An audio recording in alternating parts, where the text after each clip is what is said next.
Today we are going to make one of my favorite cake recipes.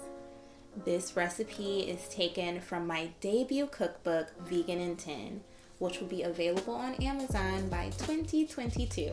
I'm really excited to start sharing these recipes with you all. And when I tell you that this cake is decadent, it is rich, it's moist, it's everything that you would want in a chocolate cake.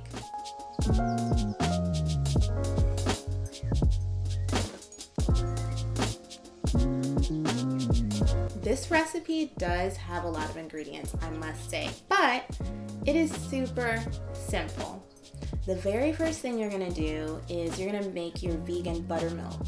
You're gonna take a cup of almond milk to 1 tablespoon of apple cider vinegar, and you're gonna mix that together and set it aside. Let it curdle for about 15 minutes. The very next thing you're gonna do is you're gonna grab your bowl, and in that bowl, you're going to put all your dry ingredients. So you're gonna have your flour, salt, sugar, your baking powder, your baking soda, and your salt. And you're gonna give that just a quick mix to make sure it's fully combined. In a separate bowl, you're going to mix together your wet ingredients. Your oil, your egg replacer, which I really like to use the energy egg replacer, and you're also going to throw in a little bit of vanilla extract. So then you're going to take the dry ingredients and the wet ingredients and you're going to combine them, and you're going to mix it until it's completely combined. The very next step is you're going to take a pot of 1 cup of water and you're going to boil that while we are mixing all of the cake ingredients together. Take your cup of boiling water and you're going to slowly pour that to incorporate that into the cake batter. This is going to look very runny, but I promise you all it does is make the cake very, very moist. That literally completes our cake mixture directions, and you're gonna pour the batter into 2 pans where you have put your butter in there, your vegan butter and your vegan not vegan flour but you're gonna put your flour in there that happens to be vegan.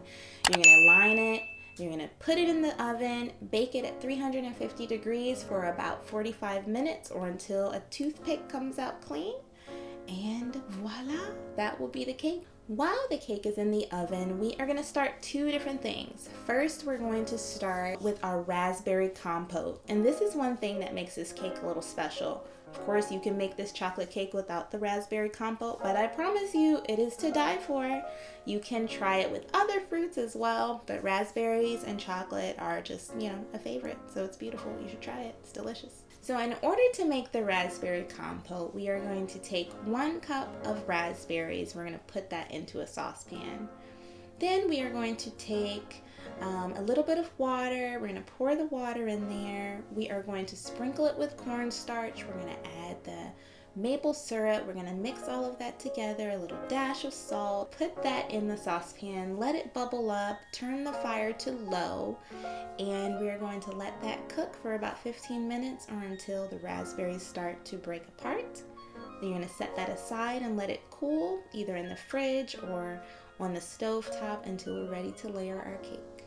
And while the raspberry compote is cooling, I promise you that this is the easiest part of this recipe. We are going to make the chocolate frosting. So literally all you have to do for this part is you're going to grab your vegan butter, you're going to put it in a bowl, you're going to add all the ingredients for the icing to that in no particular order.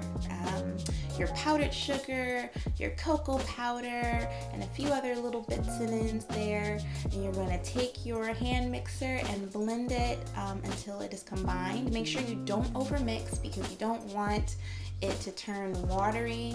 Vegan icing is very, it can become liquidy very easily, so you don't want to overbeat it. Just make sure it's fully combined. Set that aside, give it a little taste test. I promise you it is delicious. And that is that, guys. We're gonna take that cake out of the oven, let it cool until it is completely cooled. You can either put this in the fridge or just let it cool in some cooling racks. And when you're ready and the cake is cooled, you're just gonna layer everything deliciously.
Oh my goodness. Eat some now. It's delicious. Thank you guys so much for watching. As always, please like, subscribe, and I don't know, share this with a friend. I don't want you to miss one video. Please be on the lookout for mental health videos as well. And we look forward to seeing you in the next video.